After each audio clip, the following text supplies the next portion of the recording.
coming today. This is my name is Daniel Lopez Ceballos. I'm with the Center for Latino Studies and Engagement.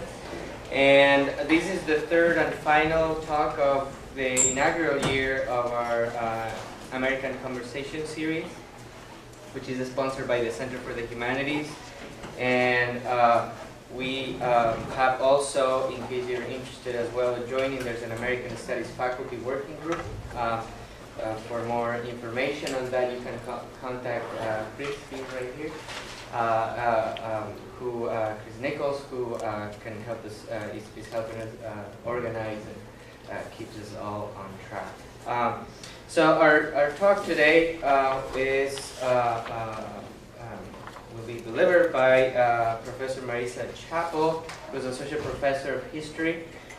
Focusing on her research focuses on 20th century U.S. history, with a particular focus on politics, social policy, and the political economy of race and gender. And her talk today is titled "Poor People Power: The State, Social Provision, and American Experiment in Democratic Engagement." And this is a talk she'll be delivering in June as well at an international workshop in Paris. So this is good. Welcome, Marisa. Thank you.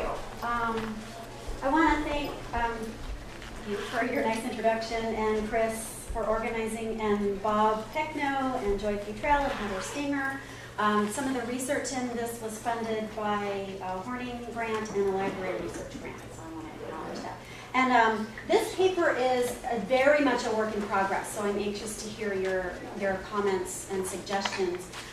It is part of a bigger book project on economic justice movements after the 1960s.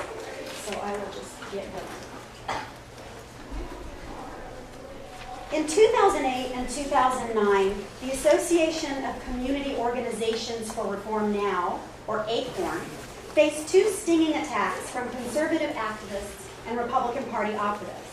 In 2008, the McCain-Palin presidential campaign insisted in political speeches and campaign ads that a handful of instances of ACORN-paid canvassers submitting false voter registration forms added up to massive voter fraud. They linked Democratic presidential candidate Barack Obama to the group, claiming that his interactions with ACORN during his stint in the 1980s as a community organizer in Chicago amounted to long and deep ties. The following year, Fox News aired videos allegedly showing ACORN workers in a handful of cities advising a pimp and prostitute on how to set up a brothel, avoid paying taxes, and import underage girls for sex work. The videos were a setup. Conservative activists Hannah Giles and James O'Keefe appeared on Fox News dressed in outrageous costumes, which they did not actually wear into the ACORN offices, and feigned shock that ACORN workers would collude in immoral and illegal activities. All right, extensive investigations of both charges amounted to little. In the first instance, a few canvassers whose falsified forms had been tagged as problematic by ACORN itself ACORN was fined for insufficient oversight, and they pleaded guilty to providing false information. ACORN employees, in the second case, the videos were heavily edited, and ACORN employees actually sought to assist the couple find housing and help the woman get away from what she said was an abusive situation. They did not conspire to commit illegal acts. There you go. I don't have time now, though. Can you go back to the slides? It's up now. While neither charge held much weight, mainstream media outlets took them at face value. Few journalists found it difficult to believe that an organization run by, for the poor, mostly poor women of color, was an illegitimate political entity. For its part, the Democratic Party joined in the ACORN bashing, and only 7 Senate Democrats opposed legislation revoking federal funding for ACORN Housing Corporation's mortgage counseling and foreclosure protection work. In the early 2000s, ACORN was the largest grassroots organization of low-income Americans, the longest-lasting and most successful effort to give poor Americans a political voice. By the 21st century, its 400,000 members were predominantly African American and Latino, and almost entirely urban. 70% were women, and the organization was headed by Bertha Lewis, an African American single mother. That conservative operatives targeted ACORN is not surprising. Opponents of anti-poverty groups had long wielded charges of fraud and mismanagement to undermine political organizations fighting for expanded social provision and democratic engagement of the poor. ACORN had faced such charges in its first years in Arkansas in the early 70s. And Wade Rathke responded, "There is a myth in America that somehow people who happen not to have as much education or money as others in America should not be able to organize effectively, and ACORN destroys this myth." That ACORN found so few allies in the Democratic Party or on the political left points to some of the significant challenges low-income Americans face in their effort to engage politically and shape public policy. These attacks on ACORN, I contend, offer us an opportunity to consider the relationships between poverty and democratic citizenship. In this paper, I'll discuss efforts during the 1960s, 70s, and 80s to build political power for low-income Americans. In the decades that saw the consolidation of corporate political power, thousands of community organizers and hundreds of thousands of low-income Americans joined together to meet community needs, rescue inner-city neighborhoods, and win more equitable economic policies. They also mobilized to win a voice for the poor in the nation's political process. Their efforts illuminate how powerful the segmentation of the U.S. welfare state has been in shaping political identities and point to the challenges this poses for economic justice organizing. In her book, A Movement Without Marches, historian Lisa Levenstein describes, quote, literally a mass movement of African-American women in post-war Philadelphia to claim the benefits and use the services of public institutions, close quote. Tracing their interactions with the city's schools, domestic court, welfare office, public housing administration, and public hospital, Levenstein reveals how the social welfare state became a site of politicization. Quote, the collective weight of women's efforts, she argues, put pressure on state authorities to respond to their demands. Turning to the state for needed assistance became a political act, as women, quote, asserted a deeply rooted set of ideas about the responsibility of the state to provide them with basic resources and protections. In The Politics of Public Housing, historian Rhonda Williams chronicles a similar process among Baltimore public housing tenants, particularly black women. She argues that these women received a political education through their engagement with the welfare system. So through residence councils and then later anti-poverty and welfare rights organizing, black women claimed not only better conditions and treatment, but also the right to shape policies. While political and popular discussions portray women's dependence on public assistance as corrosive of citizenship then, historians are beginning to illuminate the ways in which engagement with the state promoted robust notions of citizenship among poor women. In the 1960s, the federal war on poverty prompted extensive political organizing among low-income women as well as men. In particular, the Economic Opportunity Act of 1964 provided federal funds for local anti-poverty efforts and required maximum feasible participation of the poor in directing those efforts, a program called Community Action. Poverty planners generally viewed community action as a way to coordinate service delivery and combat a culture of poverty among the poor. But in communities across the nation, low-income Americans working with activist organizers and poverty lawyers used community action to demand redistributive policies and political power. They found in community action a powerful acknowledgement that their voices matter or should matter, and that their political engagement might produce substantial change. One indigenous community organizer in Durham, North Carolina recalled that when she attended PTA meetings before becoming involved in community action, quote, me being low income, they wouldn't pay me no never mind. They counted me as a nobody, close quote. But during the 1960s, she and other poor women in Durham built an interracial movement that confronted city officials, welfare, and lobbied on welfare and public housing regulations, organized a rent strike, and started a community health clinic. Poor African Americans in Selma, Alabama, protested the mayor's appointment of an all-middle class, though racially integrated, anti-poverty board. They demanded that there be no formal education requirements for board members. It was, quote, not necessary that a person be able to read or write, they insisted. What mattered was that the, quote, people in the area feel that the persons they select will faithfully represent their interests and do a good job. One more example, historian Amy Jordan found that organizing a Head Start program in Mississippi, quote, helped many residents begin to find their voices, close quote, particularly by empowering black women as valuable educators, policymakers, and activists. Similar stories can be told about low-income Americans of all races and in all regions of the country. But political elites and many ordinary working and middle-class Americans generally define poor people's activism as disorder rather than democratic engagement. According to Louisiana's welfare secretary in the late 1960s, for example, welfare rights activists were simply attempting to stir up trouble.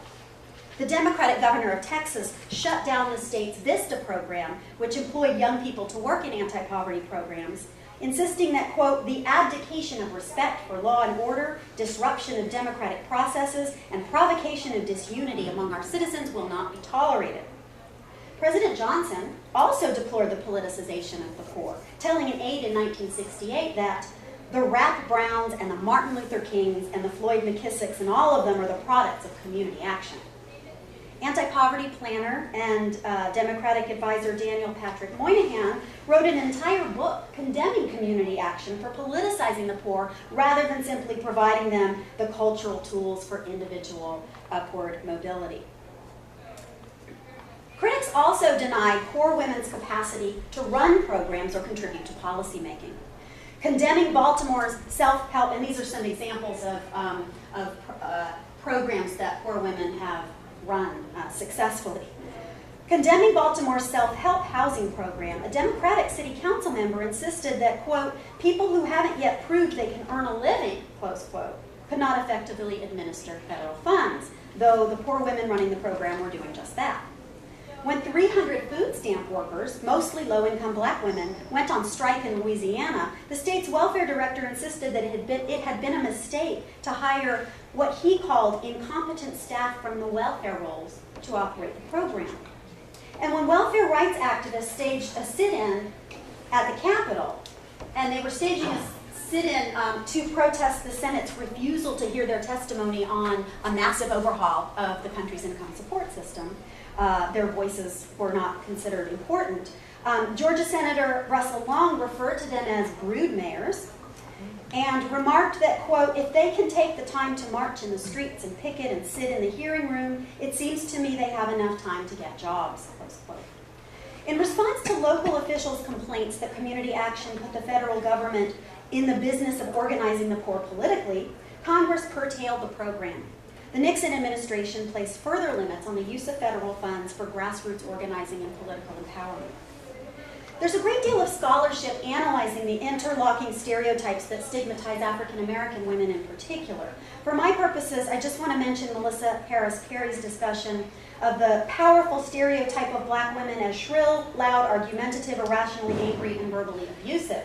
Perry quotes Cal Thomas of Fox News, who was discussing Michelle Obama. Look at the image of angry black women on television. Politically, you have Maxine Waters of California, a liberal Democrat. She's always angry every time she gets on television. Cynthia McKinney, a former congresswoman from Georgia, another angry black woman. And who are the black women you see on the local news at night in cities all over the country? They're usually angry about something. They've had a son who has been shot in a drive-by shooting. They are angry at Bush. So you don't really have a profile of non-angry black women, except Oprah Winfrey. In this case, Harris Perry argues, black women's anger is not acknowledged as a legitimate reaction to unequal circumstances, but instead as pathological. Therefore, quote, black women's concerns can be ignored and their voices silenced in the name of maintaining calm and rational conversation. In the bigger picture, she writes, there is no possibility of accurate democratic recognition as citizens. Organizers on the left recognized that the poor in general and poor women of color in particular were vulnerable to assumptions of political incapacity and illegitimacy. In the early 1970s, some of them sought to overcome these problems by building what they called a new majority. Poor and minority peoples cannot allow themselves to be isolated from the millions of other people who have similar economic interests, insisted one of them, or they will continue to be the scapegoats and bear the brunt of injustice. As another organizer put it, quote, "The failure of the movements for social and economic change in the 60s and early 70s must lead us to ask, what is a new and viable political strategy for poor people?" His answer, a grassroots movement that unites poor and low and moderate income people. Seth Borges and Madeline Adamson, early Acorn staffers, described that group's mission as mobilizing, quote, "multiracial constituencies spanning the social chasm between homeowner and public housing tenant, between skilled blue-collar worker and welfare recipient, between moderate and low-income Americans." While historians have paid a great deal of attention to the growing appeal of ethnic and racial nationalism in the 1970s, they have largely ignored the simultaneous push for multiracial economic justice organizing. Two veteran welfare rights organizers, George Wiley at the top and Wade Rathke, led the way.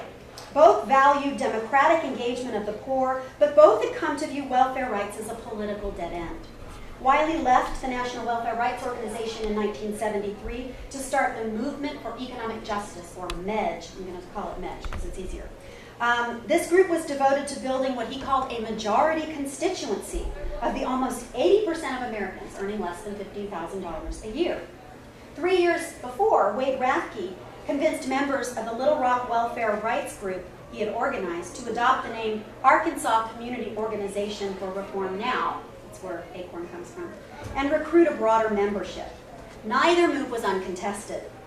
Johnny Tillman and other recipient leaders of the NWRO prioritized the needs of welfare mothers, as did Little Rock's Barbara Hampton, who, as Rathke remembers it, protested the group's decision and stormed out of the office.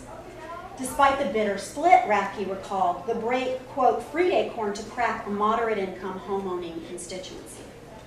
The task, as Wiley conceived it, was to convince, quote, "a majority of people in this country that progressive economic reforms are in their own economic self-interests, and that there is common cause between the interests of people on welfare and the lower middle class." Organizers assumed shared economic interests, but understood that the nation's racial and economic politics obscured that common interest. They must therefore, quote, "properly sensitize," close quote, lower middle income Americans to the benefits of allying with the poor. MEDJ and ACORN sought bridging issues that provided, quote, "a common meeting ground for the great majority of the American people, both the silent majority and the poor, oppressed, and minority people."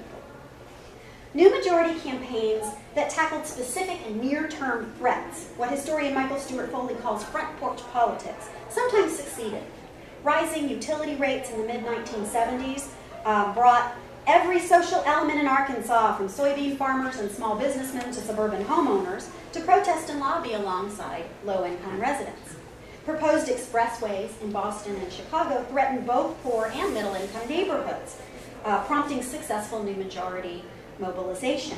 These successes led organizers to, in the words of one of them, wax optimistic, convinced that they had found the strategic key to social change. But the segmented nature of social provision and the political identities that it nurtured made it difficult to translate such individual campaigns into longer-term political coalition. Tax reform is a good example. Organizers in MEDJ and ACORN saw this as ideal for distinguishing their groups from welfare rights and for bridging the interests of the poor and the non-poor. The constituency was certainly there. By the early 1970s, Americans were complaining relentlessly of pocketbook squeeze, a result of federal, state, and local policies that favored corporate interests and left residential property owners and moderate-income wage earners to bear a growing tax burden. Tax reform was also strategically significant because, as Wade Rathke and Steve Kest argued in 1975, quote, "center and right-wing politicians, the welfare bureaucracies, and the media succeeded in convincing the broad working-class majority that what the minority groups wanted was a piece of their pie," close quote. The victories of the poor in securing increased government provision in the 1960s, poverty lawyer Ed Sparrow lamented, were measured in the form of increased taxes for other millions who themselves just got by, leaving the majority coalition needed for progressive social change in this country thoroughly divided and ultimately defeated even before it had a chance to be born. Speaking to a National Council of Churches conference on taxes in March 1973, Wiley called for a nationwide taxpayers revolt, this is his words, that is shaped and directed not against welfare mothers, but against the real welfare recipients who are chiseling billions and billions of dollars out of the federal treasury. MEDGE offered pro bono tax preparation as a way to educate low and middle income Americans about the need for progressive reform, while ACORN chapters waged campaigns to eliminate sales tax on food and medicine and demand property reassessments and other sorts of tax issues. Meanwhile, the National Committee for Tax Justice, a coalition of dozens of organizations, lobbied for progressive federal tax reform. But the segmented welfare state had shaped middle-class political identities in ways that made coalition on progressive tax reform challenging. While social provision for low-income Americans was highly visible, stigmatized, public assistance, public housing, food stamps, Medicaid, social provision for the non-poor was either invisible or framed as earned entitlement.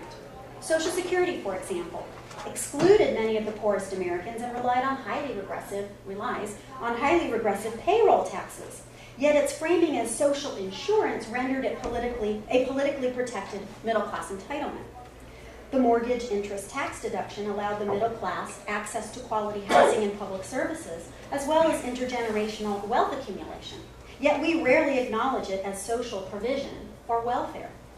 As many historians have shown, in battles over desegregation of housing, schools, and public services since the 1950s, white homeowners articulated a political identity that naturalized racial and class privilege by denying the role of discriminatory public policies in ensuring their own upward mobility and economic security. In battles over zoning regulations, fair housing legislation, busing mandates, and affordable housing, middle-class white Americans have mobilized politically as taxpayers and homeowners, defending their hard-won economic rights. The tax revolt that succeeded in the 1970s then was far different from what progressives imagined. It was a conservative one. Opponents of social provision and redistribution capitalized on widespread discontent among homeowners facing rising property tax bills. Beginning with Proposition 13 in 1978, the top layer of the new majority in many states passed tax reform and imposed stringent limits on property taxes. Instead of redistributing the tax burden in a progressive way, these measures offered modest tax relief to homeowners and financial windfalls to corporate property holders. And they had a devastating impact on social provision, forcing legislatures to cut education and public service budgets. And there's a cartoon suggesting such. These cuts affected middle-class Americans as well as poor Americans, of course, but the poor who lack access to private recreational facilities and schools, etc., are more reliant on public services and were therefore affected more. As it became clear that competing political identities made new majority politics unlikely, organizers moved in two different directions. Some continued to court lower middle and middle-income constituencies and strayed further from the priorities of the poor. Massachusetts Fair Share is an example. One of the group's founders explained the transition. Quote, "Those issues which played well for canvassing purposes in the suburbs were not unprogressive or whatever, but they weren't necessarily low-income people's issues. In hoping to meet the middle and working class on their own ground, he said, Fair Share and like-minded groups restricted themselves to issues they could get majority assent to, which tended to be what he called mundane pocketbook issues rather than substantive economic reform. By the 1980s, Massachusetts Fair Share had become, quote, almost a white lower middle class upper strata of the working class homeowners organization.